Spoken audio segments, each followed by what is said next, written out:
पुनः आप सभी का स्वागत है। मैं करुणेश पांडे। मैं यहाँ पर अपने एक नज़दीकी विद्यालय पे आया हुआ हूँ जिसका नाम है स्वतंत्रता संग्राम सेनानी जगरनाथ साहू शिक्षण संस्थान। ये बड़ौरा चकिया चंदौली में पड़ता है। और जैसा कि आप सभी को पता है कि हम शाकाहार और पर्यावरण पे सेमिनार लेने का एक कार्यक्रम शुरू किया और सभी लगभग चकिया के हर एक विद्यालय में जाने का मैंने व्यवस्था बनाया है।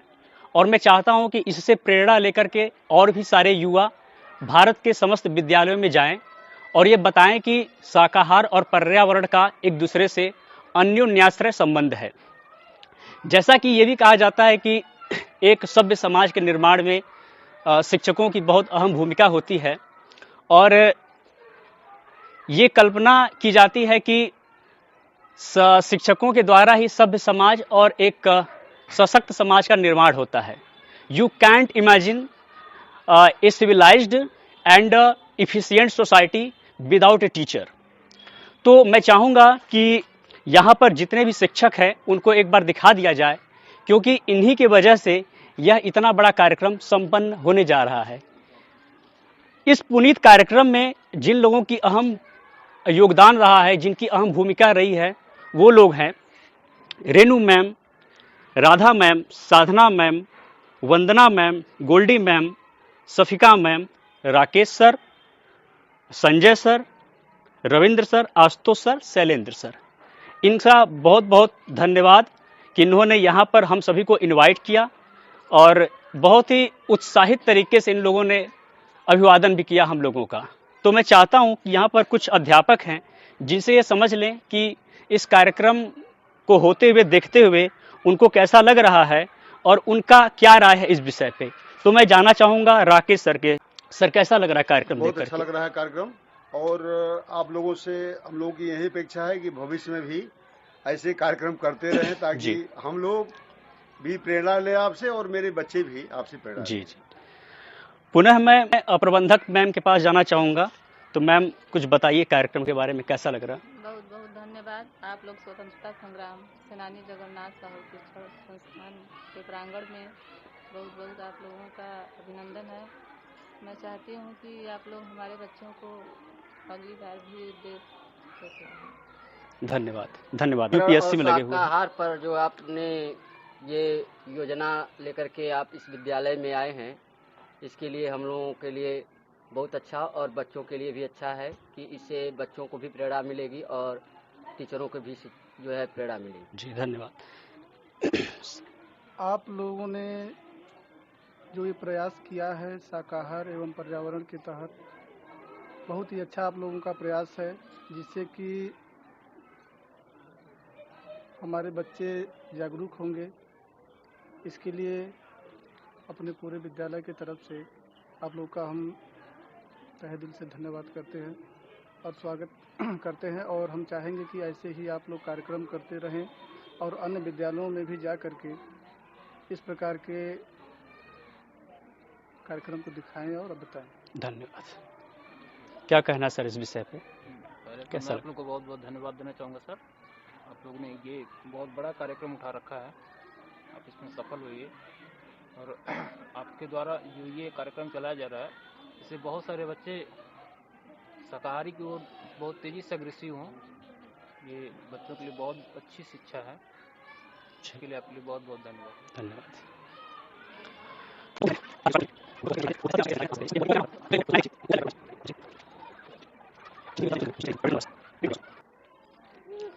जैसा कि आप सभी लोग देख पा रहे हैं कि इस बोर्ड पे लिखा गया है, क्या लिखा गया है? शाकाहार ना, शाकाहार और पर्यावरण। तो इसी विषय पर आज क्या है? सेमिनार। सेमिनार का हिंदी क्या होता है? संगोष्ठी बोल सकते हैं, ठीक है। और एक उसका एक और ले सकते हैं, सेशन, सत्र भी ले सकते हैं, ठीक है। तो आप लोगों के लिए संगोष्ठी है। और तो शाकाहार और पर्यावरण में, पर्यावरण के विषय में आप लोग पढ़े होंगे, क्लास 4 में भी पढ़ाया जाता है और उसके बाद सभी क्लासों में इसको पढ़ाया जाता है, ठीक है। तो पर्यावरण के विषय में कितने लोग जानते हैं? हाथ उठाइए।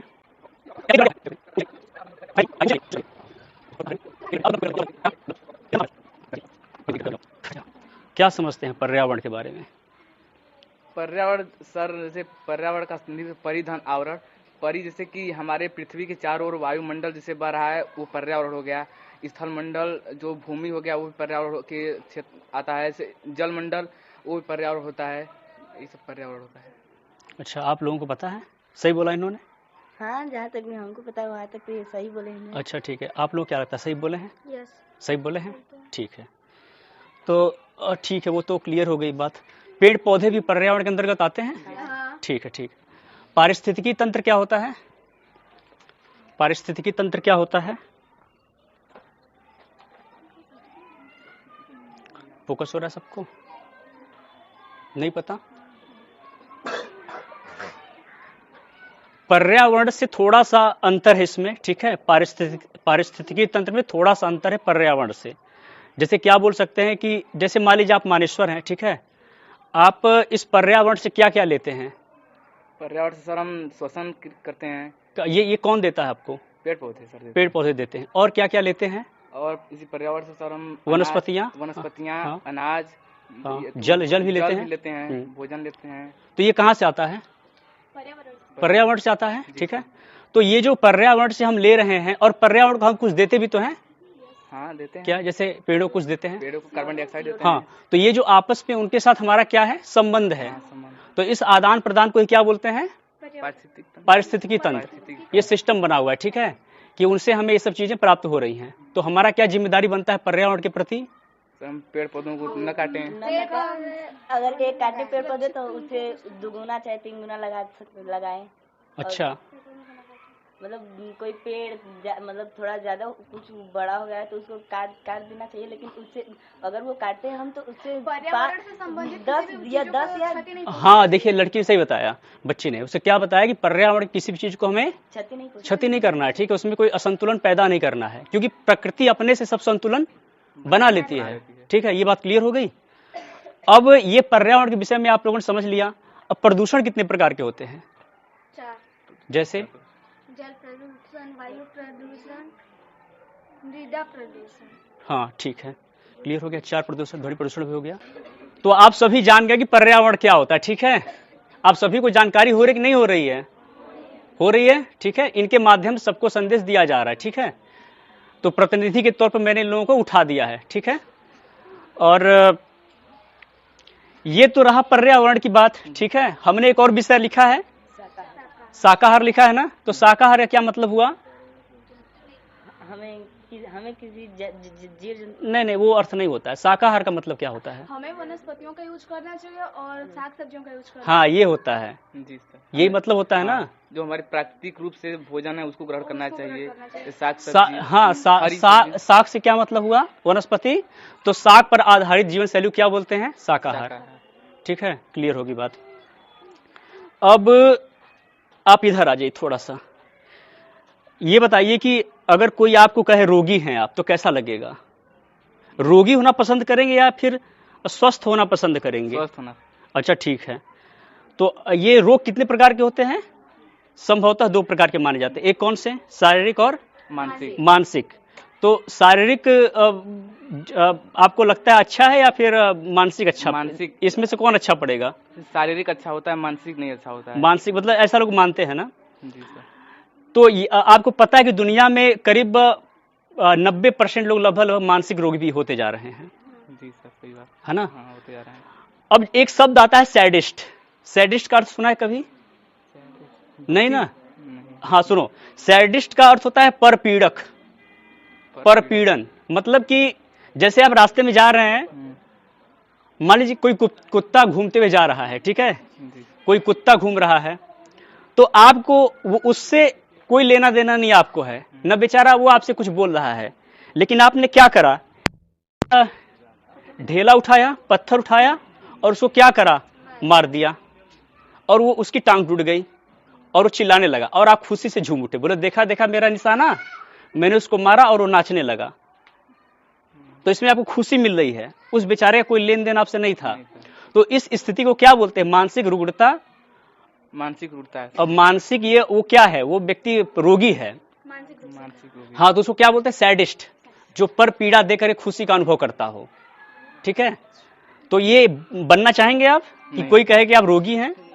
नहीं ना, तो ऐसा दुनिया में हो रहा है। बैठ जाइए थोड़ा सा आप लोग। अब ये बताइए आप लोग कि कितने लोग शाकाहारी हैं? हाथ उठा दीजिए। नहीं, आप मत उठाइए। कितने लोग शाकाहारी हैं? कम संख्या है। तो 3 4 5 6 7 8 9 9 के बाद सब मांसाहारी हैं। ठीक है, सर्वाहारी है, मांसाहारी। हाँ, सर्वाहारी में आते हैं लोग। ठीक है, हाथ नीचे कर दीजिए। मानेश्वर आप भी उठ जाइए। क्या वजह है कि आप मांस खाते हैं? वजह तो सर कुछ नहीं, जैसे कि शुरू से ही ये हमारे घर में बन रहा था और पापा मम्मी भी कह रहे थे कि मांस खाना चाहिए, उससे मतलब कि ज़्यादा प्रोटीन, वसा और कैल्शियम ये सब मिलते हैं जो शरीर को हमारे स्वस्थ रखते हैं। तुलना में जो साग सब्जी होते हैं उससे ज़्यादा वो स्वस्थ रखते हैं शरीर को। अच्छा अच्छा अच्छा, माँ बाप की कोई ऐसी बात बताइए जिसे आप न मानते हो? घूमना। घूमना क्यों लगता है कि अगर माँ बाप मना करेंगे तब भी आप घूमने जाएंगे? क्या उसके पीछे वजह क्या है? वजह तो सर नहीं है कुछ, पर सर देखिए, कोई आपने ऐसा तो नहीं था कि माँ बाप की आज्ञा का बहुत बड़े आज्ञाकारी होंगे आप, फिर भी आप देखिए मांस तो खाते हैं, ठीक है, एक आज्ञा पालन करते हैं, लेकिन जब घूमने की बात आती है तो फिर आप माता पिता के बातों को नहीं मानते, अवहेलना कर देते और चले जाते हैं। मतलब आप क्या कर रहे हैं कि आप अपने निर्णय कहीं कहीं ले रहे हैं, लेकिन जब बात आती है मांस खाने की तो आप कहते हैं मेरे पिताजी ने बताया था तो मैं खाता हूं। राइट? जी सर। तो आप उसके पीछे कोई वजह नहीं ढूंढ पाते हैं छोड़ने का। नहीं। ठीक है, तो इसका वजह ये हमें जानना पड़ेगा कि हम मांस खाते ही क्यों हैं। आपने बोल दिया कि हमको शुरू में किसी अपने घर के गार्जियन ने बता दिया कि मांस खाना है क्योंकि प्रोटीन मिलता है, तमाम चीज मिलता है, तो हमें खाना चाहिए। तो क्या लगता है कि प्रोटीन सिर्फ मांस में ही मिलता है? नहीं सर, प्रोटीन सिर्फ मांस में नहीं मिलता है सर, जैसे कि उससे भी ज्यादा प्रोटीन हमें साग सब्जी ये सब भी मिलता सोयाबीन है। सोयाबीन के दानों में मिलता है। सोयाबीन और चना हो गया, ये सब में से उससे ज्यादा सोयाबीन में मिलता है, राजमा में मिलता है, और भी बहुत सारे दालें हैं। दालें में बहुत ज्यादा रिच प्रोटीन होता है ना, बहुत ज्यादा रिच प्रोटीन होता है उसमें। और शाकाहार में जितना आपको पोषक तत्व मिलेगा वो मांसाहार में नहीं मिलता है। दूसरी बात और भी है कि मांसाहार में प्रोटीन तो मिलता है, वसा मिलता है, तमाम चीज मिलता है, लेकिन उसके साथ साथ बीमारियां भी बिना बुलाए आ जाती हैं। ठीक है, तो उसको भी हम लोग क्या करना होता है, भोगना पड़ता है। थोड़ा सा ठीक है, हमको उसको भी झेलना पड़ता है। क्लियर होगी बात? तो अगर मैं आपको अब आगे बताऊं कि ये जो हम लोग शाकाहार और पर्यावरण पे विषय लेकर आए हैं, जो मांसाहारी लोग होते हैं धरती को शाकाहारी के तुलना में करीब 40 गुना ज्यादा बर्बाद करते हैं। अगर मैं ये बताऊं तो आप लोग आश्चर्यचकित करेंगे, क्योंकि किसी से ये पूछा जाए कि मांस आप क्यों खाते हैं, आपको नहीं खाना चाहिए, तो अगला व्यक्ति क्या बोलता है? जो मांसाहारी होता है सीधे सीधे बोलता है कि ये मेरा पर्सनल मैटर है, ये मेरा व्यक्तिगत मसला है, आप क्यों बोलते हैं? ये तो ऐसी बात हो गई जैसे कि मान लीजिए आपके घर में एक जनरेटर सेट है, ठीक है, जो बहुत ज्यादा धुआं देता है, और बगल में मेरा घर है और सीधा सीधा वो धुआं मेरे नाक में जा रहा है, मैं उसको इनहेल कर रहा हूं, मतलब सोख रहा हूं अंदर, तो वो मुझे प्रभावित कर रहा है, मुझे बीमारियां लग रही हैं। तो मेरा हक है कि मैं आपको डांटूं नहीं, आप बंद करिए वरना मैं केस करूंगा, क्योंकि आपके डीजे सेट से मुझे बीमारियां होती हैं। एक तो आवाज करता है, दूसरा इतना ज्यादा धुआं मेरे घर के बगल में ही फेंकता है, दूषित करता है ना। तो उसी तरीके से जो आप मांस खाते हो वो हमारा बर्बादी करता है। ये आपको बताऊंगा कुछ देर में, आप लोग बैठ जाइए। मैं जिस विद्यालय में जाता हूं वहां पर कुछ चीजों को मुझे बताना पड़ता है, वो चीज रिपीटिव होती है, ठीक है, वो चीज लगातार वही चीज मुझे दोहराना पड़ता है, क्योंकि वो चीज बताना आवश्यक होता है। बाकी कुछ मैं एक्टिविटी कराता हूं, जैसे आपको पता है कि सूरज पूर्व से उगता है, ये बात बदल तो जाती नहीं है, उसी तरीके से जो तथ्य होते हैं वो सेम रहते हैं। ठीक है, जैसे मैंने जिस विद्यालय में बताया था वो चीजें मुझे पुनः यहाँ पर बताना पड़ता है, और मुझे आगे भी बताना पड़ेगा अन्य विद्यालयों में। ठीक है, बाकी एक्टिविटी थोड़ी अलग हो जाती है। तो मैं कुछ डेटा रखता हूं अपने पास ये बताने के लिए कि कितना बड़ा नुकसान होता है मांसाहार से। ठीक है, तो अभी मैं बताता हूं कि मांसाहार से प्राकृतिक विनाश कैसे हो रहा है। ठीक, समझिए कि 1 किलोग्राम बीफ का मतलब क्या होता है? जो चौपाया जानवरों के मांस होते हैं, जिनमें ज़्यादातर भैंस और गायें होती हैं। भारत में गाय को किसका दर्जा दिया गया है? गौ माता का दर्जा दिया गया है। लेकिन आपको जानकर हैरानी होगी कि भारत से गायें बहुत ज़्यादा मात्रा में बाहर कटने जाती हैं।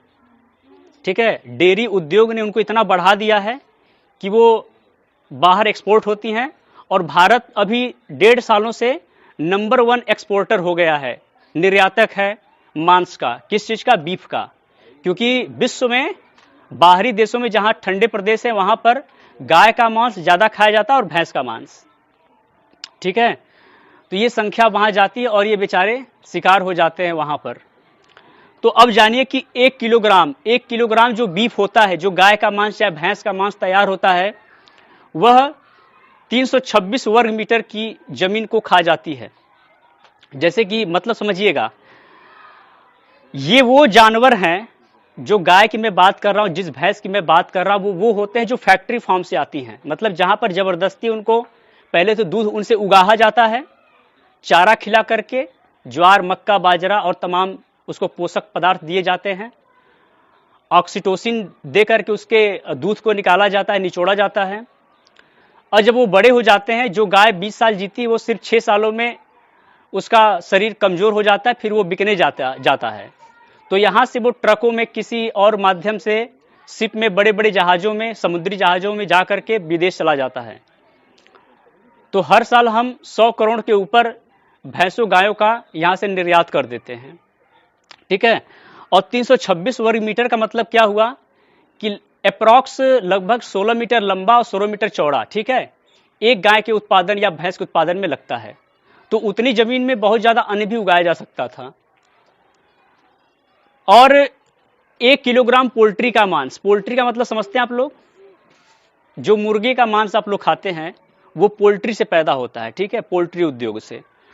तो वहां पर क्या होता है कि 12 वर्ग मीटर मतलब कि 3.5 मीटर लंबा, 3.5 मीटर चौड़ा, उस जमीन में एक मुर्गे का मांस तैयार होता है, 1 केजी मुर्गे का मांस तैयार होता है।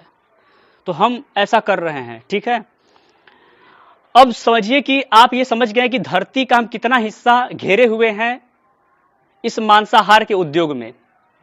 हम करीब 70% जो खेती करते हैं, खेती मतलब ये कि जानवरों के रख रखाव, उनके चमड़े के उद्योग में, उनको खिलाने के लिए ज्वार, मक्का, बाजरा की खेती के लिए, जो हम इंसानों तक नहीं पहुंचते हैं, वो सीधे जानवरों के लिए पहुंचते हैं। तो आप समझिए कि 70% ये जो लैंड है जहां पर खेती होती है वो सिर्फ जानवरों के लिए होती है, सिर्फ 30% हम इंसानों के लिए होता है। और विश्व भर में आपको पता होगा कि बहुत बड़ी जनसंख्या भूखमरी की शिकार भी है। हंगर रेट बढ़ते जा रहा है। ठीक है, और उसका बहुत बड़ा कारण ये पशु उद्योग है, जिसमें लोग कहते हैं कि हम मांस नहीं खाएंगे तो ये बढ़ जाएंगे और अन्न हम बचा रहे हैं। आप अन्न नहीं बचा रहे हैं। जो लोग मांस खाते हैं वो 70% पृथ्वी को घेरे हुए भी हैं, और वो उन लोगों के गुनहगार हैं जो भूखमरी के शिकार हो रहे हैं। ठीक है, तो अब ये समझ लीजिए कि आपने ये समझा कि कितना हम पृथ्वी का दोहन कर रहे हैं जानवर की खेती करके, मतलब उनका उद्योग बढ़ा करके। दूसरा, कितना हम पानी या कितना हम जल बर्बाद करते, इसके बारे में सुन लीजिए। अगर हम 1 किलोग्राम मांस का उत्पादन करते हैं, जैसे गाय भैंसों का, तो उसमें 20,940 लीटर पानी की खपत होती है। मतलब नहलाने, धुलाने, उस चीज़ों को साफ करने, उसके जब चमड़ा बनता है उसको धुलने, आर्सेनिक जब उसको लगाया जाता है, मतलब उससे जब फिनिशिंग की जाती है तो उसको धुलने में, ऐसे मल्टीपल पर्पज में हम इतना लीटर 20,940 लीटर पानी बर्बाद करते हैं। ठीक है, और आपको ये जानकर भी हैरानी होगी कि अगर आप 1 किलोग्राम मांस खाते हैं किसी बकरे का या फिर एक भैंसा का, तो उसमें 20,940 लीटर पानी लगती है। ठीक है, तो अब ये समझिए कि जब आप 1 किलोग्राम गेहूं का उत्पादन करते हैं तो कितना लीटर पानी लगता है? 503 लीटर। तो कहां 20,000 लीटर और कहां 503 लीटर। और आप ये समझिए कि 1 किलोग्राम आपके पास गेहूं है और 1 किलोग्राम मांस है, तो तो 1 किलोग्राम मांस से आप लोग कितने लोग खाएंगे? 4 लोग, सपोज दैट, मान लीजिए ऐसा। और 1 केजी गेहूं में कितना लोग खाएंगे? वही लोग मारिए, 4 या 5 लोग लीजिए, सपोज उतना है, ठीक है, 4-5 लोग खाते हैं, ठीक है, समझ लीजिए उतना।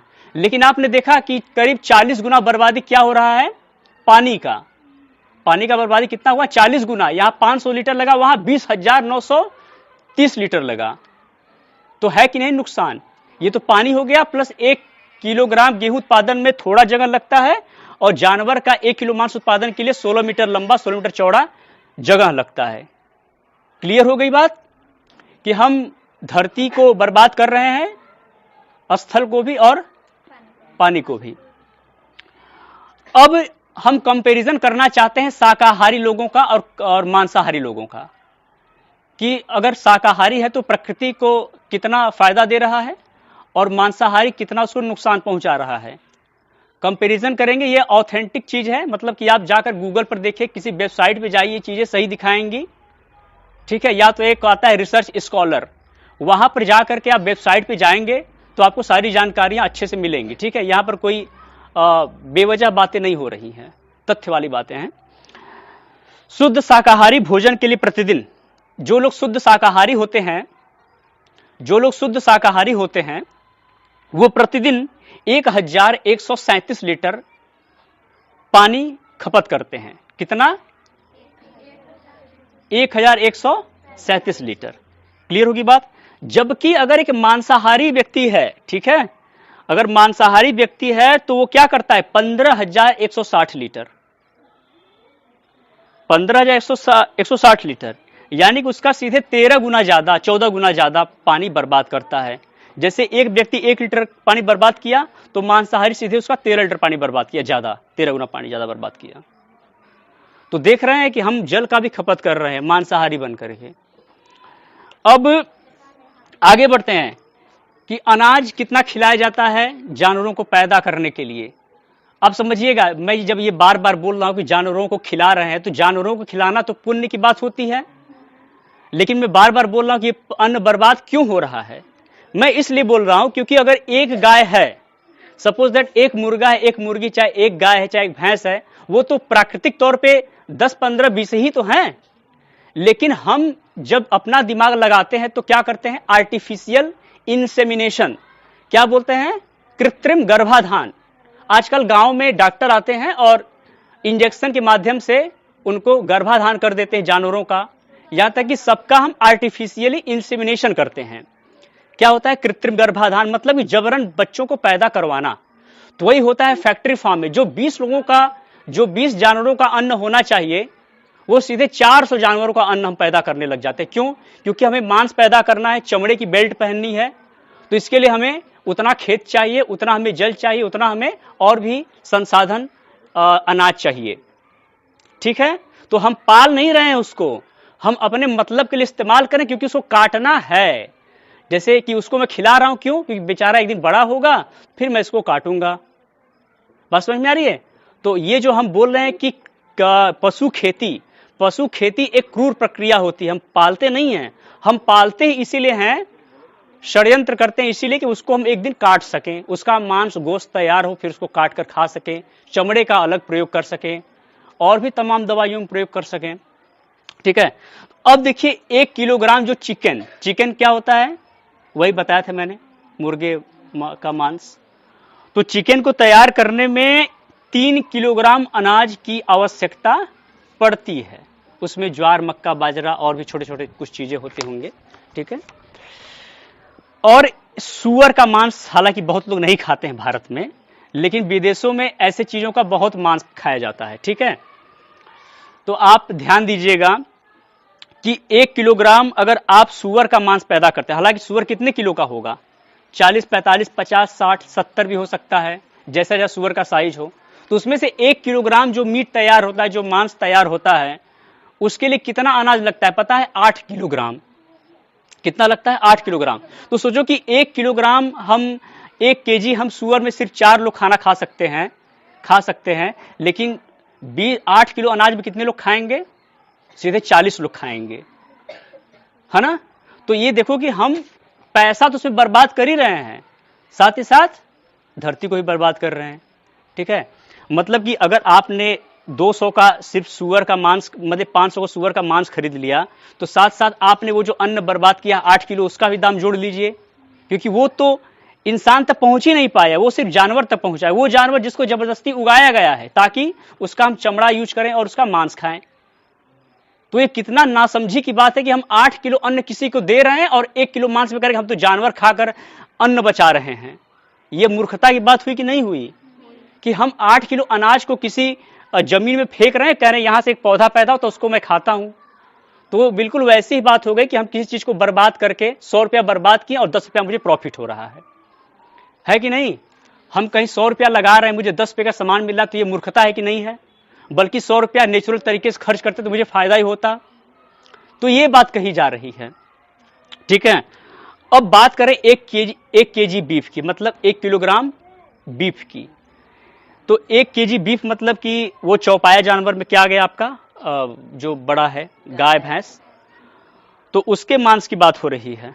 हाँ, क्या बात हो रही थी कि जो 1 केजी मांस है किसका, गाय भैंस का, उसमें कितना किलोग्राम अन्न लगता है, 20 किलोग्राम।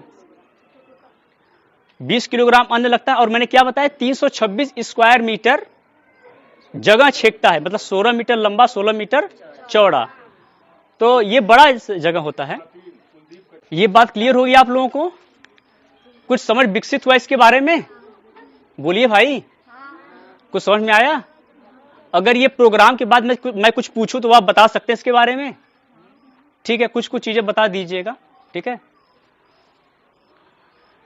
अब निष्कर्ष निकालते हैं कि शाकाहार और पर्यावरण के जब हमने कंपैरिजन, हमने जब इसका तुलना कर दिया, तो अब देखते हैं कि निष्कर्ष क्या इसका निकलता है। तो हमने ये पाया कि पूरे विश्व में भूखमरी, जो हंगर से मौत होती है, ठीक है, भूखमरी, जल संकट, मतलब पेयजल संकट की बात हो रही है, जो पीने का पानी की जो समस्या है। ठीक है, ग्लोबल वार्मिंग क्या होता है, वैश्विक तापन। ठीक है, ग्लोबल वार्मिंग, ग्लोबल माने क्या होता है, वैश्विक। ठीक है, की समस्या जो बहुत गंभीर है, पेयजल संकट, ये वैश्विक तापन और भूखमरी की समस्या क्या है, सबसे बड़ी समस्या है पूरे विश्व में। ठीक है, फिर भी हम क्या करते हैं, मैंने बताया कि 70% खेती किसके लिए करते हैं हम, जानवर के लिए, हाँ, मांस के लिए करते हैं। जानवरों की खेती के लिए हम 70% लैंड का इस्तेमाल करते हैं। खेती में सब आ जाता है, रख रखाव, चमड़े का उद्योग, ठीक है, और बीफ का प्रोडक्शन, पोल्ट्री फार्म, डेयरी, सब कुछ। ठीक है, 30% पे हम इंसान जीवित हैं। कितने, 8 बिलियन। 8 बिलियन कितने होते हैं, 800 करोड़। अभी आपको पता होगा कि 142 करोड़ से थोड़ा सा ज्यादा हम लोगों की भारत की जनसंख्या हो गई है, जो कि विश्व में टॉप पर है। हम विश्व में टॉप पर भी हैं, हमारे पास भूखमरी भी है, और हम विश्व को सबसे ज्यादा मांस एक्सपोर्ट भी करते हैं, निर्यात भी करते हैं। हम टॉप पे हैं बीफ के उत्पादन में और एक्सपोर्ट करने में भी। तो अब ये जो चीजें हो रही हैं, फिर आप आगे देखेंगे तो जंगल, पानी, अनाज, इन तीनों की बर्बादी तो कर ही रहे हैं, जंगल, पानी और अनाज। और इसके साथ green house gas. Green house gas कौन कौन लोगों ने सुना है, क्या क्या होते हैं भैया ग्रीन हाउस गैस? शीशा का बना होता है। अच्छा इसमें सब प्लांटेशन किया जाता है, पौधे सब। अच्छा, कहीं और एक्टिविटी में देखे होंगे ना? हाँ। नहीं, बिल्कुल नहीं। देखिए, ग्रीन हाउस गैस वो होता है जिसकी वजह से गर्मियां बढ़ती हैं, जैसे नाइट्रस ऑक्साइड, कार्बन डाइऑक्साइड और CO2। कार्बन डाइऑक्साइड तो CO2 ही बोलते हैं, और उसमें CO2 मीथेन होता है, CH4।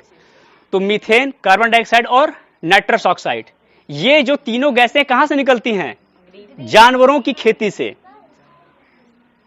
सबसे ज्यादा किससे निकलती हैं, जानवरों की खेती से निकलती हैं। और आपको ये जानकर हैरानी होगी कि दुनिया में जितने भी ट्रांसपोर्टेशन के माध्यम है, जैसे बस, ट्रक, रेलवे, एरोप्लेन, इससे ज्यादा जो ग्रीन हाउस गैस निकलता है वो किससे निकलता है, जानवरों से।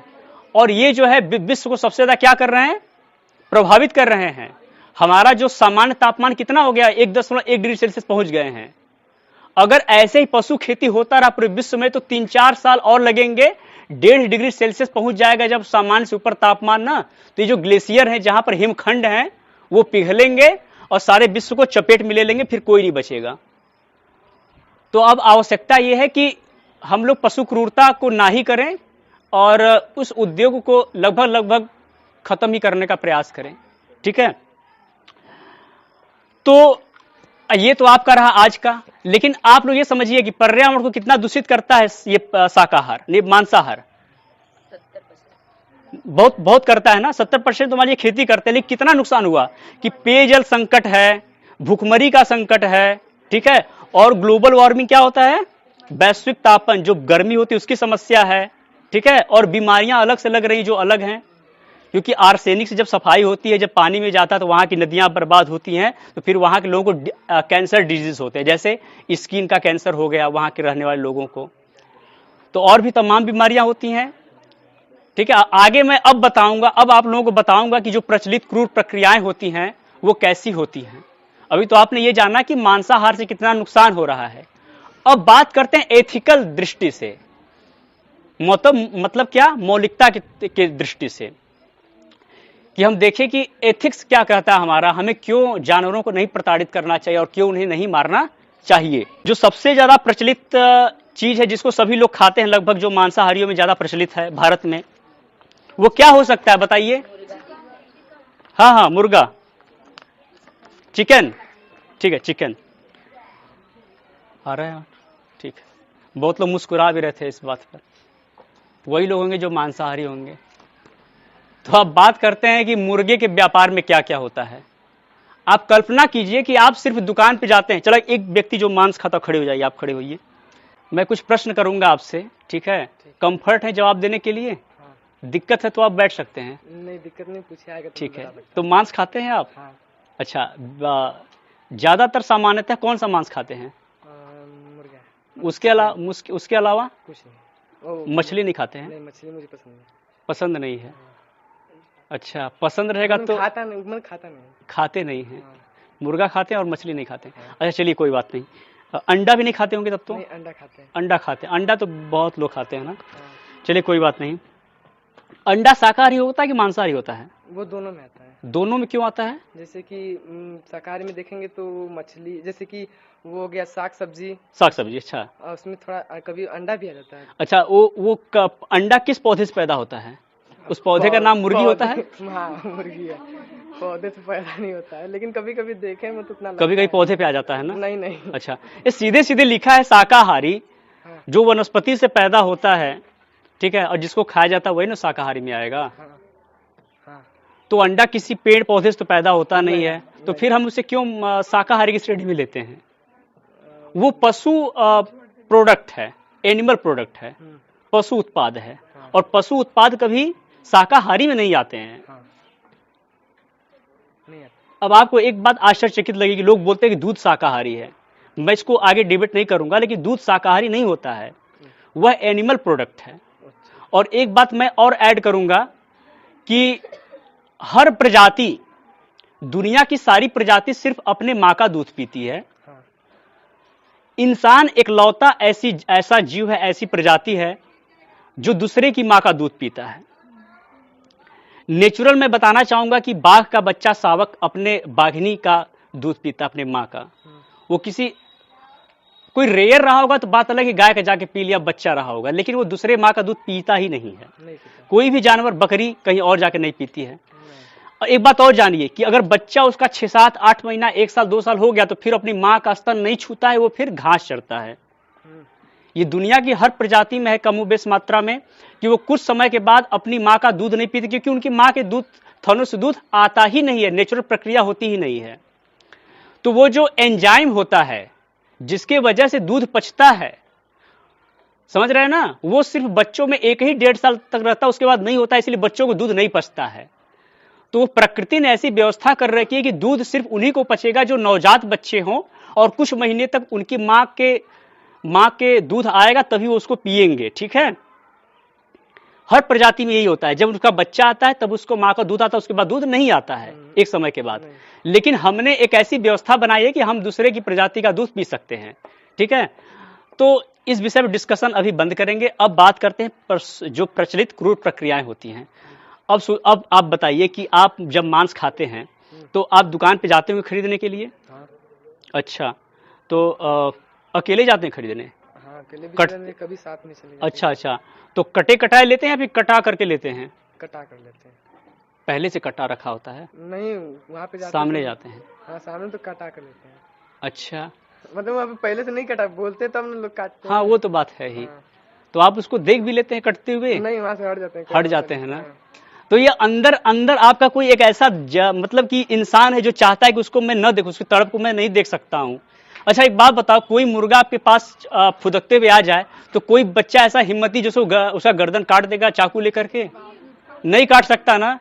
क्यों नहीं काट सकता? लेकिन सभी लोग अक्सर लोग मांस खाते हैं ना। तो आप जो मांस खाते हो उसकी गर्दन कटने के बाद ही मांस आप तक पहुंचता है। आप कल्पना कीजिए उसकी मनोदशा का कि कोई एक बच्चा किसी के कैद में है और उसको कोई पकड़ लिया है, उसको पता है कि अगला मुझे काटेगा, उसके अंदर कितनी पीड़ा और कितना तकलीफ, कितना भय का माहौल, उसके अंदर आतंक का माहौल होता है। उसको महसूस कीजिए, वो बहुत तकलीफ में रहता है, लेकिन हम उसकी परवाह नहीं करते क्योंकि मुझे पता है कि मुझे खाना, उससे मुझे क्या ही लेना देना है। अगर लोग बोलते हैं कि मैं बड़ा प्रेमी हूं, तो आप प्रेमी नहीं है। प्रेमी अगर प्रेम पैदा होगा तो सभी के लिए पैदा होगा, वरना किसी के लिए पैदा नहीं होगा। आप अपने परिवार के लिए भी घातक हो सकते हैं अगर आपके अंदर प्रेम नहीं है तो। अगर प्रेम परिवार के प्रति पैदा होगा तो समूची मानवता, समूची ये प्रजातियों के लिए, इन जीवों के लिए भी होगी। तो जो बोलता है कि मैं पशु प्रेमी हूं, जो अपने वो को बोलता है कि मैं डॉग लवर हूं, लेकिन वो क्या करता है कि चिकन को खाता है। ये कैसा पशु प्रेम है कि आप अपने घर पाले हुए जानवर को पेडिग्री खिलाते हैं और भी चीज खिलाते हैं, लेकिन बाहरी कुत्तों को आप ढेले से मारते हैं। ये तो सिर्फ अहंकार की पुष्टि की जा रही है ना कि हमने अपने घर लेब्राडोर, जर्मन शेफर्ड और पग पाल रखा है, क्योंकि मैं दिखाता हूं कि मैं एनिमल लवर हूं, मैं डॉग लवर हूं, लेकिन बाहर देसी कुत्ते को डंडे से मारता हूं। जैसे मैंने बताया, सैडिस्ट, परपीड़क। तो ये पशु प्रेम नहीं होता है कि अपने घर के जानवर को प्रेम करूं, बाकी को मार दूंगा मैं। बगल में मेरा कुत्ता बैठा, लो बेटा मैं चिकन बनाया तेरे खिलाता हूं क्योंकि मैं पशु प्रेमी हूं, तुझे मैं खिलाऊंगा क्योंकि तू मेरा बच्चा है। ये प्रेम हुआ कि एक दूसरी प्रजाति का गर्दन मोड़ करके हम दूसरी प्रजाति को खिला रहे हैं और खुद भी खा रहे हैं। ये पीड़ा की बात है कि नहीं है? तो जो पशु प्रेमी होते हैं वो कहने के लिए होते हैं, सिर्फ अपने अहंकार को पुष्टि के लिए बड़े बड़े जानवर पाल लेंगे घरों में, लाख लाख 2-2 लाख के कुत्ते ला देंगे, लेकिन अपने गली मोहल्ले के जानवर को खाना नहीं देते हैं। तो जो चीज मैं बता रहा हूं वो क्या है? ये है प्रजातिवाद। इसे क्या बोलते हैं? प्रजातिवाद, स्पीसीजम। क्या बोलते हैं इसको? स्पीसीजम मतलब प्रजातिवाद। और इसका उल्टा होता है एंटी स्पीसीजम, मतलब प्रजातिवाद को खत्म करना। कैसे हो सकता है कि सारे जानवर को जानना कि उसके अंदर चेतना है, वो तड़पते हैं, दुख होता है, तकलीफ होता है, उनको मारना नहीं चाहिए। अगर ये भाव पैदा हो गया कि किसी जानवर को देख करके पीड़ा में तुम्हारी आंखें भर आती हैं, अंदर पीड़ा महसूस होता है, तो समझो कि उस दिन तुम इंसान बन गए हो।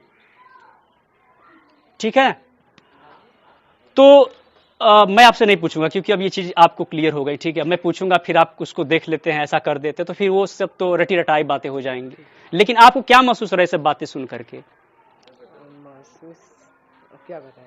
क्या कुछ बताइए। आप खाते क्यों हैं?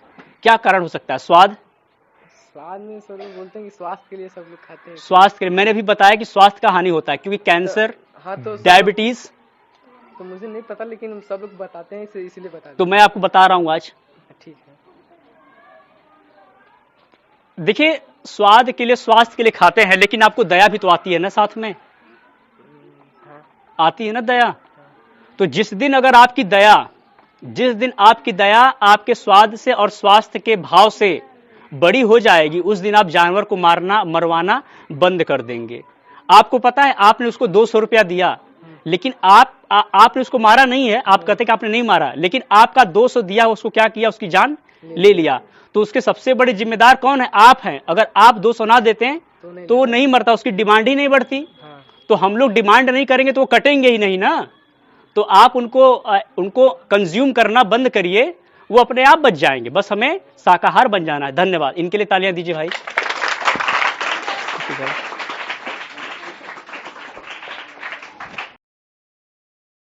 चलिए बात करते हैं। मुर्गे 2 तरह के होते हैं, है ना? क्या क्या? एक देसी वाला देखे होंगे, कुछ अलग तरह कलर का होता है, ठीक है, और एक सफेद ब्रॉयलर। ज्यादातर जो मुर्गियां चाहे मुर्गे जो आप खाते हैं वो किस प्रजाति के होते हैं? ब्रॉयलर, ब्रॉयलर सफेद वाले, वो ब्रीडिंग प्रजाति होती है, मतलब उसको हम अपने तरीके से बनाते हैं, आर्टिफिशियल तरीके से।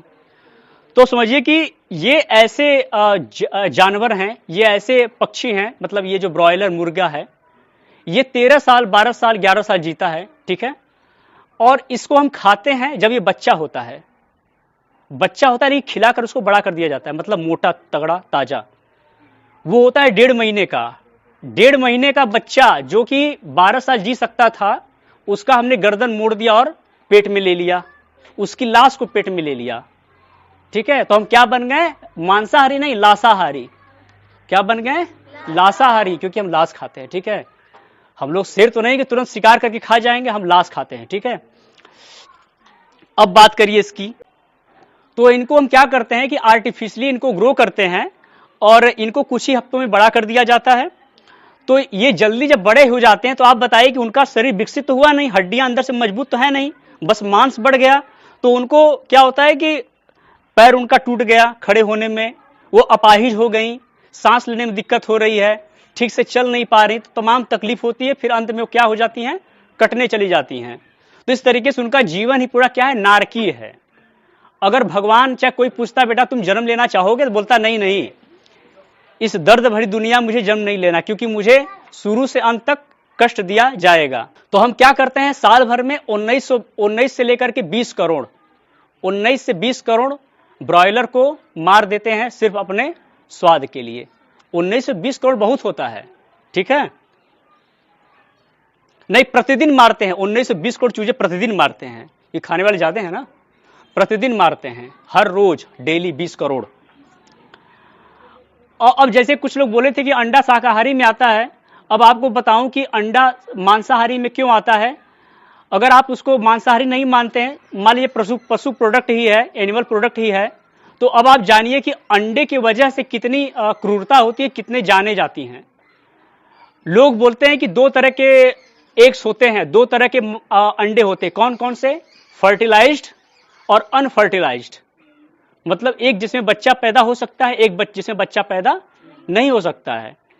तो दोनों जो चीजें हैं दोनों घातक हैं हमारे लिए। कैसे? अब देखिए, मुर्गियां जहां तक सामान्य तौर पर बात करी जाए तो एक मुर्गी साल में सिर्फ 12-13 अंडे देती है। कितने अंडे देती है? 10, 12, 13, बस, इससे ज्यादा जा ही नहीं सकती है अगर उसको घर में रखे, कहीं रखे तो। लेकिन हम क्या करते हैं कि अप्राकृतिक तरीके से प्रत्येक साल उनसे 250 से 300 अंडे क्या करते हैं? उगाहे जाते हैं, जबरदस्ती उगाहे जाते हैं, निकलवाए जाते हैं जबरन, ठीक है। तो ऐसे क्या होता है कि जो मादा सिर्फ साल में 12 से 13 अंडे देती हो, उसका शरीर सिर्फ 12 अंडे के लिए बना है। वो जब 250-300 अंडे देगी, समझ रहे हो ना, सीधे उसका 20 गुना से ज्यादा, 25 गुना के आसपास अगर अंडे देगी तो उसका हालत जानते हो क्या हो जाएगा? उसकी आंतें बाहर आ जाती हैं, वो कमजोर हो जाती है, उसको कुपोषित हो जाती है और वो वहीं पर मर जाती है। तो मादा से अंडे निकलवा करके 1 साल में उसको मार देते हैं, मतलब वो अनचाहे में मर जाती है, क्योंकि 300 अंडे खाने की वजह से वो मरी, क्योंकि आपने अंडा खाया, भले ही आपकी वजह से वो अनफर्टिलाइज्ड रहा हो, लेकिन उसमें एक मादा की जान गई है जो आपके लिए अंडे दे रही थी। एक यातना है, एक जेल है, जबरदस्ती उससे बच्चे पैदा करा, उसके अंडे निकाले जाते हैं। और अंडे क्या होते हैं? माहवारी होती है, जैसे महिलाओं में हर महीने होती है, उस तरीके से उनके हर दिन की माहवारी होती है।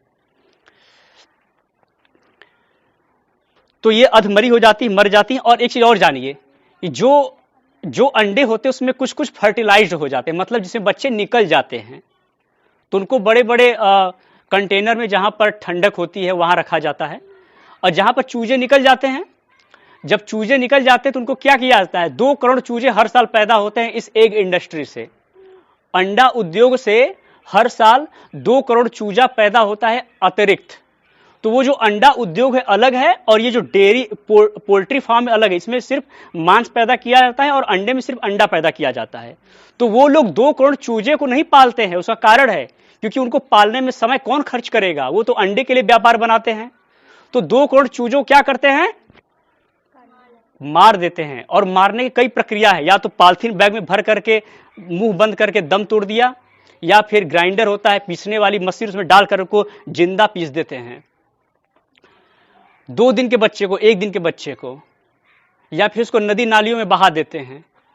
तो हम लोग अनचाहे जो अंडा खाते हैं, आप एक बार सोच लीजिएगा कि वो अंडा अगर वहां से आ रहा होगा तो उसके पाप के भागीदार हम कहीं न कहीं बन जाते हैं। ये बात याद रखिएगा।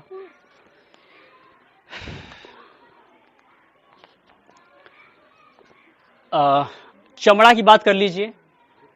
आप लोग जानते हैं लेदर के बारे में, समझते होंगे लेदर के बारे में ना। तो लेदर जो चमड़ा होती कहां से पैदा होती है, जानवरों से। लेकिन आपको यह भी पता होगा कि आर्टिफिशियल लेदर भी आता है, मतलब कृत्रिम, जो कि पौधों से भी पैदा किया जाता है लेदर, वो भी लेदर बाजार में उपलब्ध होते हैं। और यहां तक कि आर्टिफिशियल ऊन भी आता है, आर्टिफिशियल चीजें आती। अगर आप चाहें तो पौधों से आधारित, यहां तक कि अब ऐसे ऐसे फैक्ट्री बन गई जहां पर मांस भी पौधों से बनाया जाता है, मांस भी पौधों से बन रहा है। उसका यूज करके, केमिकल का इस्तेमाल करके मांस बनाया जाता है, मतलब जिनको तलब है उनको छुड़वाने के लिए। तो मैं इस चीज को थोड़ा आगे बढ़ना चाहूंगा। चमड़े के बारे में जान लेते हैं कि चमड़ा जो हम लोग पहनते हैं, जो जूते पहनते हैं, जो हम लोग चमड़े का जैकेट पहनते हैं, जो महंगे महंगे 10,000, 20,000, 25,000, 30,000, 40,000 का आता है, उसके पीछे कितनी क्रूरता होती है। मगरमच्छ, भैंस, गाय, इन सब चीजों का चमड़े से, मतलब शरीर से चमड़ा बनता है, ठीक है। तो चमड़ा उद्योग में क्या है, भारत किस पर है, टॉप पर है, नंबर 1 है। सोचो, बीफ के निर्यातक में भी हम लोग नंबर 1 है, उसके मांस के उत्पादन में नंबर 1 है, और यहां तक कि चमड़े की खेती करने में भी क्या है, नंबर 1 है। और ये इतना गंदा काम है कि कोई विश्व, मतलब और विदेश वाले अपने यहां कम से कम करते हैं, क्योंकि जानते हैं कि इससे इतनी गंदगी होती है, इतना पानी प्रदूषित होता है कि इसको सिर्फ भारत में करवाओ, उनको पैसे दो, कुछ चंद लोग पैसे वाले बनेंगे और बाकी गरीब के लोग गरीब रहेंगे। क्योंकि उनके अगर आसपास जो बस्तियां हैं, जो नदी किनारे बसे हैं, वो गंदा पानी से नहाएंगे, पिएंगे और उनको कैंसर होगा, स्किन डिजीज होती है। क्योंकि जब फिनिशिंग किया जाता है चमड़े का, तो उसमें आर्सेनिक के केमिकल्स का इस्तेमाल होता है। तो आर्सेनिक बहुत ही घटिया केमिकल होता है, जो जाता है तो कैंसर का कारण बन जाता है। तो आपके उसका कारण क्या है, अब समझिए कि अगर आप ये सोच रहे होंगे कि तो हम क्या करें इसमें, तो से नो टू लेदर।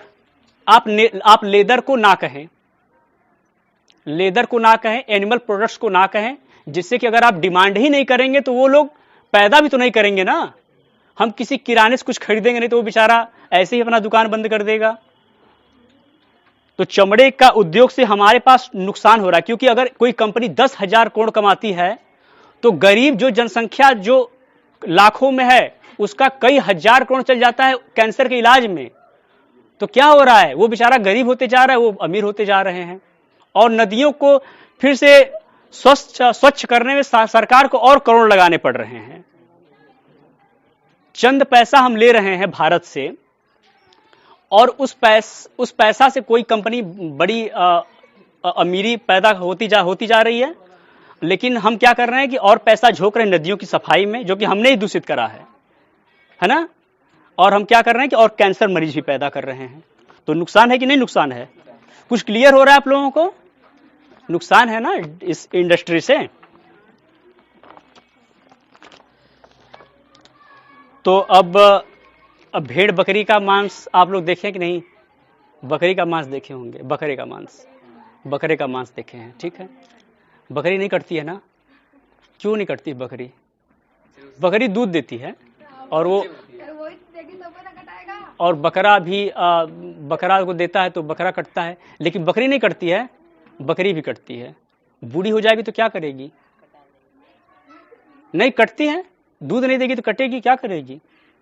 अब क्या बकरी को छोड़ देगा, जो बकरा खा लिया बकरी भी तो नहीं छोड़ेगा। ये थोड़ी नहीं कि वो जेंडर में विभेद करेगा, नहीं, ऐसा नहीं है, खाने वाले हर चीज खा जाते हैं। चलिए भेड़ बकरी की बात करिए। भेड़ बकरी जो हमारे पास आती है उसके बारे में समझ लेते हैं, ठीक है, कितनी क्रूर प्रक्रिया होती है। दुनिया में आर्टिफिशियल तरीके से, मतलब कृत्रिम तरीके से, जबरदस्ती बोलते हैं ना, आर्टिफिशियल, कृत्रिम, ये हिंदी शब्द है कृत्रिम, और आर्टिफिशियल क्या है, इंग्लिश शब्द है। सुनिएगा भाई बातों का आप लोग, ठीक है। जो हम जबरदस्ती जो संख्या बढ़ाए हैं भेड़ और बकरियों की, वो कितनी है पूरे विश्व में? 200 करोड़। कितनी है? 200 करोड़, ठीक है। और उसमें से 90 से 100 करोड़ जो भेड़ बकरियां हैं, हम इनको हर साल क्या करते हैं? मार के खा जाते हैं। फिर जो बची उनसे हम पैदा करवाते हैं। तो 200 करोड़ जो पैदा करते हैं, 100 करोड़ को हम क्या करते हैं? खा जाते हैं मार करके। हर साल 100 करोड़ पैदा करा के खाते हैं। 200 करोड़ पैदा करेंगे, 100 करोड़ खा जाएंगे, और बाकी 100 करोड़ फिर अगले साल बच्चा देने लायक हो जाएगा, फिर उनसे पैदा करेंगे। ये प्रक्रिया चलती रहती है, ठीक है। सुअर की बात करिए, सुअर इंडस्ट्री के बारे में बात कर लेते हैं। सुअर का मांस भारत में कम खाया जाता होगा, विदेशों में बहुत खाया जाता है, ठीक है। तो सुअर की बात कर लीजिए। सुअर बहुत समझदार प्रजाति होती है। क्यों? पता है क्यों? हम जो गंदगियां करते हैं वो कौन साफ करता है? सुअर साफ करता है। और वाराह अवतार में भगवान कौन? क्या कंफ्यूजन नहीं ना है? साफ करता है, और भी कचरा खाता है, ठीक है। सुअर ये काम करता है। तो सुअर, आपने वाराह अवतार का नाम सुना होगा ना, वाराह अवतार, ठीक है। तो सुअर को भगवान ने बताया कि प्रजातिवाद नहीं करना चाहिए, वो भी हमारा अंश होता है। क्या होता है? हमारा अंश है। इस प्रकृति में इस परमपिता परमात्मा क्या है? वो अंश है। तो हमें उसको भी नहीं मारना चाहिए। भगवान ऐसा अपने अवतार में बताते हैं। तो सुअर बहुत समझदार होता है। ऐसा माना जाता है कि जो 8 साल का बच्चा है, जो इंसान का बच्चा जो 8 साल का होता है, वैसा दिमाग होता है सुअर के बच्चे का। उतना समझदार होता है, वो जानता है कि मेरे लिए क्या अच्छा है क्या बुरा है, ठीक है। और वो आपने देखा है कभी किसी सुअर ने किसी इंसान को मारा हो? यहां जो रहता है नहीं मारता है। जंगली की बात मैं नहीं कर रहा हूं, ठीक है। साल में एक बार बच्चे देते हैं, और उनसे हर साल 3 बार बच्चे पैदा कराए जाते हैं। हाँ, जबरन। एक साल में सिर्फ एक बार बच्चे देते हैं, और उनसे हर साल 3 बार, 3 तिमाही के हिसाब से, मतलब 4 माही के हिसाब से पैदा किए जाते हैं। फिर जब वो बड़े होते हैं, इनकी संख्या तिगुना बढ़ती, जैसे हमारी 100 करोड़ जनसंख्या है, 300 करोड़ पैदा कर दिए, तो 200 करोड़ क्या कर देंगे हम लोग? मार देंगे, साल 1.5 साल के अंदर में ही। अब मछली की बात करें। मछली तो सभी लोग खाते होंगे, मैक्सिमम लोग, ठीक है। तो मछली से जो हम लोग का पारिस्थितिकी तंत्र, वो सबसे ज्यादा प्रभावित होता है।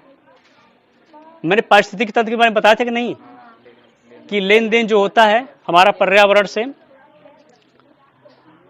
तो जलीय जीव जो होते हैं हमसे थोड़ा सा अंतर होता है हमसे, क्योंकि वो जल में रहते हैं, हम स्थल पे रहते हैं, ठीक है। हम जलीय प्राणी नहीं हैं, हम स्थलीय प्राणी हैं, और वो क्या है? जलीय प्राणी हैं। तो होता क्या है कि जब हम ज्यादा संख्या में मछलियों को मारते हैं, जब ज्यादा संख्या में मछलियों को मारते हैं समंदर में, तो ऑक्टोपस और भी छोटे छोटे और भी जीव उनके साथ चले आते हैं। वो बहुत बड़े, उनका योगदान होता है वनस्पतियों को बचाने में और तमाम चीजों में। तो वो जो वनस्पतियां हैं वो भी अंदर मर जाती हैं। और ऐसा माना जाता है कि जब 2/3 हमारा समंदर से घिरा हुआ है, हमारा धरती कितना, 2/3 हिस्सा हमारा समंदर से घिरा हुआ है, ठीक है, धरती हमारी। तो ऑक्सीजन का जो 51% भाग है वो कहां से आता है? समुद्री तलों से आता है।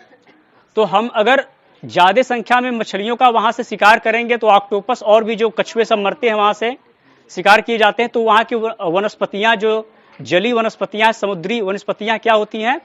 नष्ट होती हैं।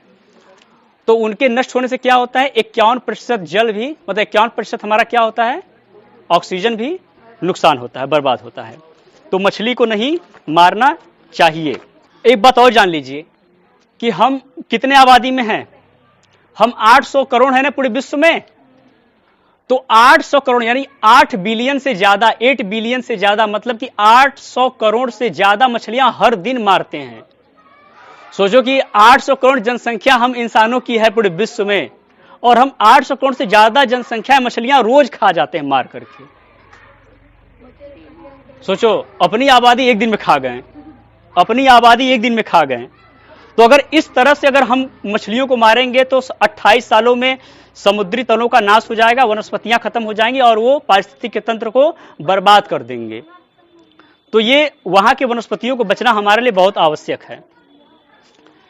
तो इस कार्यक्रम का मैं समापन करता हूं। अब मैं आप लोगों से कुछ कुछ प्रश्न करूंगा और जिनको देना होगा उत्तर वो यहां पर आ सकते हैं, ठीक है।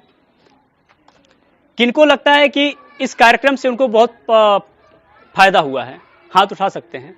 बहुत बहुत धन्यवाद, धन्यवाद। यहां आना सफल हो गया मेरा। और किसको लगता है कि वो यहां पर आकर के कुछ बच्चों में संदेश दे सकता, अपने भाई बहनों में? जो दे सकता है वो आ सकता है, स्वागत है। और इनमें से कोई बच्चे हैं या बच्चा बच्ची कोई हाथ उठा सकता है? ऐसा नहीं है कि सिर्फ आप एक वाक्य भी बोल सकते हैं, कोई दिक्कत वाली बात नहीं है। नाम क्या पड़ेगा आपका? मानेश्वर गुप्ता। किस क्लास में है? 8 में। इस कार्यक्रम से क्या क्या सीखा आपने? इस कार्यक्रम से सर हमने बहुत कुछ सीखा, जैसे पशु पक्षियों को नहीं मारना चाहिए, जो कि हमारे पर्यावरण को बहुत ही उनसे फायदा मिलता है, लाभ मिलता है। और अगर हम इनको ज़्यादा अगर इनका मारेंगे तो हमारे बहुत ही प्रदूषण भी बढ़ सकते हैं, जैसे जल प्रदूषण, मृदा प्रदूषण, वायु प्रदूषण, और मानव जाति भी खत्म हो सकती है। और जैसे कि हम पशु पक्षी को मारते हैं तो पक्षियाँ कीड़ों खाती हैं। अगर हम पक्षियों को मार देंगे तो कीड़े पौधों खा जाएंगे, और जब पौधे न रहेंगे तो हम लोग कुछ भी नहीं खा पाएंगे, जिससे कि पूरी मानव जाति का सर्वनाश हो जाएगा। अच्छा, धन्यवाद। तालियां भाई। क्या नाम है? अतुल पासवान। रुक जाओ। क्या नाम है? अतुल पासवान। कार्यक्रम से क्या सीखा? बहुत कुछ हमने सीखा। हम तो शाकाहारी हैं। अच्छा, वाह, क्या बात। मांस मछली नहीं खाती हैं, लेकिन हम लोगों को खाना भी नहीं चाहिए मांस मछली, क्योंकि अगर हम लोग मांस मछली खाएंगे तो हम लोग शारीरिक बीमार तो होंगे और ऊपर से मानसिक भी बीमार होंगे। और हम लोग को और पेड़ पौधे का दोहन नहीं करना चाहिए, नहीं तो उनसे हमारे पर्यावरण भी बहुत प्रदूषित हो जाएगा। मांस के उद्योग से कौन कौन सी चीजें प्रभावित होती हैं? हमारा पर्यावरण प्रभावित होगा। जैसे पर्यावरण में क्या क्या प्रभावित होता है? पर्यावरण में जैसे तापमान में वृद्धि होगी। तापमान वृद्धि होगी, वैश्विक तापमान। हाँ, और जमीन भी ज्यादा बढ़ रही है। जमीन का हम लोग ज्यादा दोहन करते हैं, क्योंकि उतनी जमीन को घेर लेते हैं, तब जाकर वो खेती होती है, ठीक है, क्योंकि उतना जगह उनके लिए ऑक्युपाइड है। अगर वो नहीं करेंगे तो हम लोग के रहने के लिए जगह भी हो जाएगा। हाँ, जगह हो जाएगा। और भूखमरी, भूखमरी का, हाँ, भूखमरी का भी ये तो बहुत बड़ा कारण है। जब मांस मछली पर बहुत लोग निर्भर ही रहते हैं, देखते हैं इस समय तो बहुत। तालियां भाई। ठीक है, नाम क्या पड़ेगा आपका? अच्छा, इस कार्यक्रम से आपने क्या सीखा? बहुत कुछ सीखा। हमें मांस मछली का उपयोग नहीं करना चाहिए, क्योंकि हमारे वजह से बहुत लोग भूख से मरते जा रहे हैं। अच्छा, भूखमरी के शिकार हो रहे हैं। अच्छा, और क्या क्या हो रहा है? हाँ, मतलब जमीन का भी नुकसान हो रहा है। जमीन का नुकसान कैसे हो रहा है? क्योंकि मांस की वजह से बहुत सारा जमीन बर्बाद चला जा रहा है। बर्बाद कैसे जा रहा है? क्योंकि बहुत सारा जगह छेक ले रहे हैं। हाँ, वो घेरते हैं। हाँ, घेरते हैं, उस पर हम दोबारा खेती नहीं कर सकते। उस पर जब वो रहेंगे तो कहाँ से खेती होगी? हाँ। अच्छा, क्या क्या प्रयोग होता है जानवरों के लिए? वो जो 70% जो लैंड है, जो भूमि है, क्या प्रयोग करते हैं? उसमें मांस बनाने का प्रयोग करते हैं। और चमड़े का उनको धोते हैं, उसमें केमिकल डालते हैं। और इसके अलावा और भी जो खेती ज्वार बाजरा मक्का के लिए होता है, वो उनको खिलाने के लिए होता है। तो इसलिए मैं क्या बोल रहा हूँ, हाँ, इंक्लूडिंग सबको जोड़ करके 70% जो खेती किसके लिए हो रही है? जानवरों के लिए हो रही है। और बताइए, पर्यावरण को क्या दूषित हो रहा है? पर्यावरण को भी मतलब हानि पहुँच रही है। जितना हम लोग मांस खाते हैं उससे ज्यादा नुकसान हो जाता है। एक लोग के खाने की वजह से बहुत लोगों का नुकसान। अन्न का क्या बर्बादी होता है? अन्न का बर्बादी ये होता है कि जितना हम लोग पैदा करते हैं उससे ज्यादा हम लोग जानवरों के लिए खिलाते हैं, उनसे मांस और उसमें कम लोग खाते हैं और वो ज्यादा अन्न बर्बाद हो जाता है। बहुत बहुत धन्यवाद। तालियां भैया।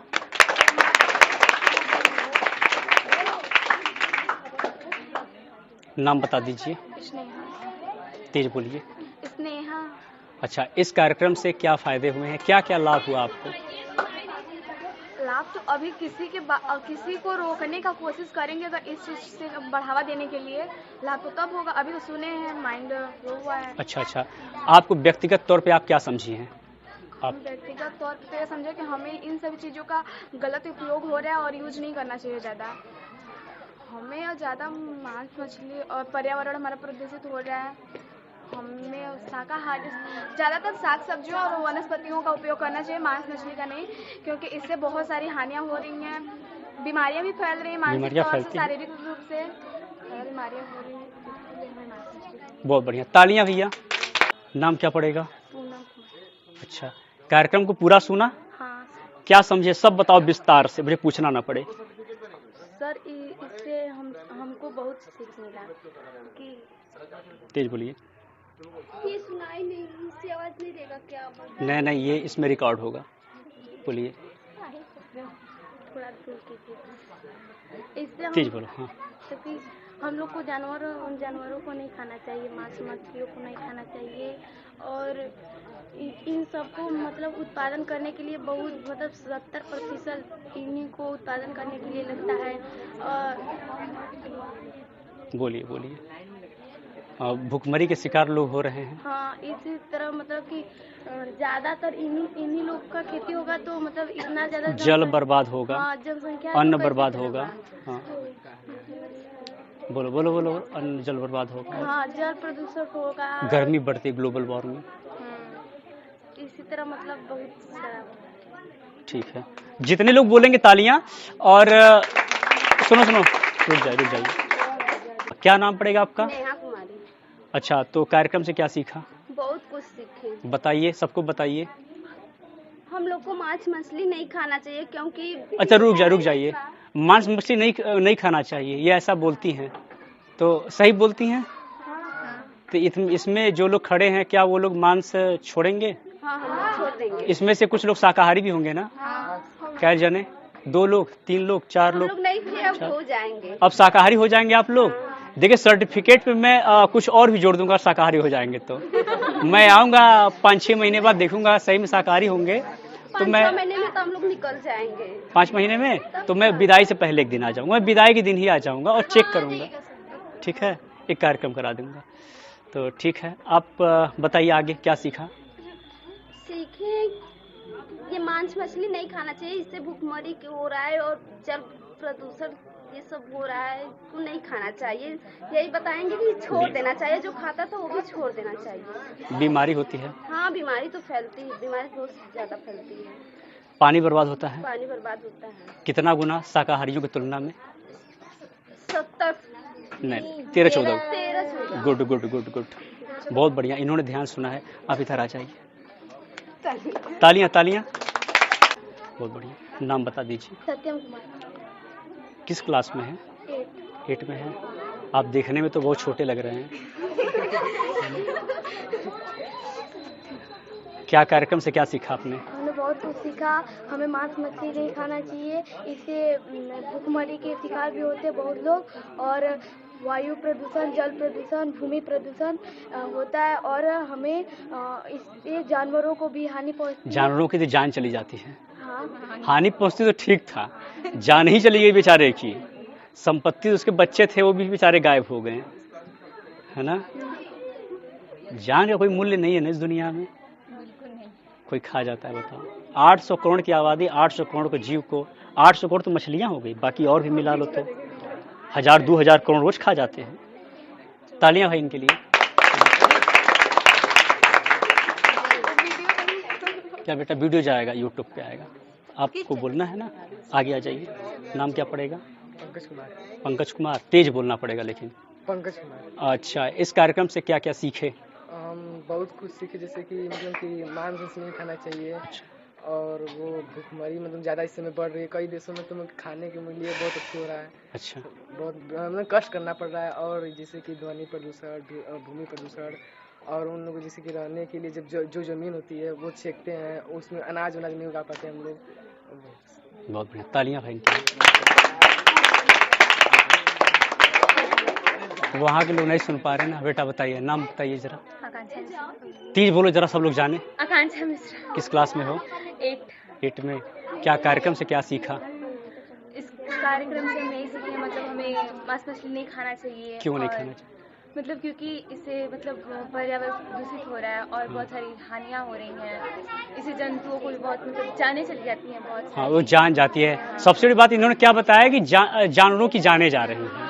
देखिए, अगर आप ऐसे बात करें कि पर्यावरण पे, आप सभी लोगों ने क्या बोला कि पर्यावरण को नुकसान होता है, ये होता है, ऐसा वैसा होता है, भूखमरी का शिकार होता है लोग, ठीक है, ऐसे बहुत सारे लोगों ने बोला, और जल प्रदूषित होता है, तो सब लोगों ने तमाम चीजें बोली, ठीक है, पानी की बर्बादी होती है। लेकिन कोई बच्चा अगर ये बोले कि जानवर की जान चली जाती है, तो इसका मतलब क्या हो रहा है कि वो एथिकल तरीके से सोचता है, नैतिकता की वजह से वो सोच रहा है, ठीक है। ये बहुत बड़ी बात होती है। कोई अगर व्यक्ति आके बोले कि जान ही चली जाती है उसमें, तो उसका पर्सपेक्टिव किस पे बन रहा है, मौलिकता पे बन रही है ना। तो एथिक्स की वजह से सोचेंगे तो जल्दी बन जाएंगे, ठीक है। तो दिमाग लाए कोई शाकाहारी नहीं बनता है, वो एथिकल वे से ही शाकाहारी बनता है। तो शाकाहार को शुद्ध में बोलते हैं veganism. Veganism is a social justice movement. We are not going to kill any animals and don't consume any type of animal products, ठीक है। मतलब हम किसी भी जानवर को नहीं प्रताड़ित करेंगे, न मारेंगे, यही हमारा शाकाहार कहता है। ये फिलॉसफी कहती है कि हम जानवर को किसी भी तरह से प्रभावित नहीं करना चाहते हैं, उनका शोषण नहीं करेंगे, उन पर अत्याचार नहीं करेंगे, ये हमारी फिलॉसफी कहती है, जो शाकाहार की होती है।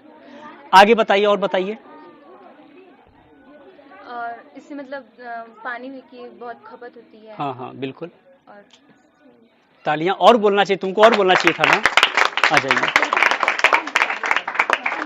आइए नेक्स्ट। नाम बता दीजिए। अनामिका। अनामिका किस क्लास में है?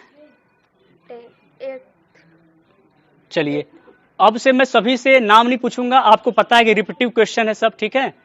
तो आप लोग आएंगे, नाम बताएंगे, सिर्फ अब बताना शुरू कर देंगे क्या कि इस कार्यक्रम से क्या क्या फायदे हुए आपको, क्या क्या समझ विकसित हुई आपकी, ठीक है। आप प्रारंभ करिए। हमें पर्यावरण को गंदा करने से बचाना होगा। जैसे जानवर बहुत सारे मर रहे हैं, उनमें हमें जानवरों को नहीं मारना चाहिए। जानवरों के जो चमड़े, उसे साफ ऑफ करने में 14 गुना ज़्यादा जल प्रदूषित होता है, जैसे वायु भी प्रदूषित होता है और जल बहुत ज़्यादा प्रदूषित होता है। इससे हमें जो अनाज उगाना चाहिए, हमें जो अनाज मनुष्यों के लिए उगाना चाहिए, वो हम ज़्यादा से ज़्यादा जानवरों के लिए उगाते हैं, और इससे बहुत ज़्यादा भूखमरी बढ़ती है। विश्व में हमारा जो भूखमरी है वो 102 या फिर 3 पर स्थान पर है। अच्छा, तालियां भाई, तालियां। अच्छा जानकारी। नाम बताओ। नेहा गिरी। अच्छा, किस क्लास में है? 8th। अच्छा, बताइए क्या समझा इस विषय पे? इस विषय पे हमें बहुत सारी जानकारी मिली, जो हमें मतलब जैसे कि हमें शाकाहारी, मतलब जैसे हमको मांस मछली नहीं खाना चाहिए, मतलब उससे जानवर बहुत सारे मतलब मर रहे हैं, और मतलब हम लोगों को मतलब जल का भी ज़्यादा हो रहा है। क्या हो रहा है? जल का नुकसान हो रहा है, जल का ज़्यादा प्रदूषित हो रहा है, और वातावरण हम लोगों का प्रदूषित हो रहा है। अरे पर्यावरण हम लोगों का प्रदूषित। हाँ वो होता वातावरण, कोई बात है, ठीक है, बहुत बढ़िया। और मतलब हम लोगों को मतलब मांस मछली नहीं खाना चाहिए, और हमें मतलब इनका थ्रू करना चाहिए, मतलब कि दूसरे लोगों को बताना चाहिए कि मतलब ये नहीं खाना चाहिए, हाँ, मतलब बीमारियां होती हाँ, तो इसको क्या बोलते हैं? अवेयर करना, लोगों को क्या करना है? जागरूक करना। इन्होंने क्या बोला कि लोगों को भी बताना चाहिए, मतलब उन्हें भी जानकारी हो। इन्होंने ये बोला है कि ये बात लोगों को बतानी चाहिए, इससे जागरूकता फैलेगी। ये अवेयरनेस प्रोग्राम के अंतर्गत आता है। तो अपने स्तर पे जिनकी जितनी सामर्थ्य हो उस अनुसार जाकर के 2 लोग 4 लोगों को बताएं। बहुत बढ़िया, धन्यवाद। और बोलिए। नहीं बोले जी, अच्छा बोल रही है। फिर दूसरे से मतलब हम लोग संपर्क करें, उन्हें बताएं कि हाँ, ये सब नहीं खाना चाहिए, बहुत अच्छी बात। मतलब ऐसे मतलब हम लोगों के संपर्क जैसे हमें पता चला, दूसरे को बताएंगे, मतलब उससे ज़्यादा फायदा होगा। वाह, मतलब इसी तरह उनको मांस मछली नहीं खाना। वाह, चलिए ताली बजाइए। बहुत बढ़िया। नेक्स्ट आइए। तुम बोलो तो नहीं बोलोगी? मेरा नाम नंदिनी कुमारी है, क्लास 6 में पढ़ती हूँ। मांस मछली नहीं खाना चाहिए। क्यों? पहले से हमारा वातावरण वो क्या होता है, प्रदूषण होता है।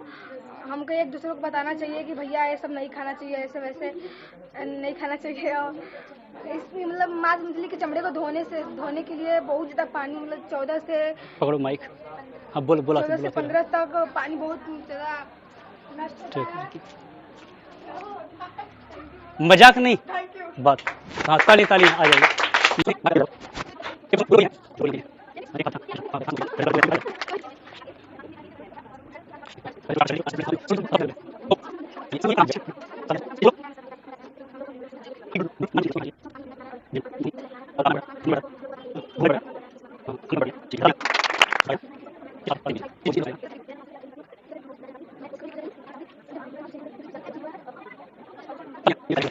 आप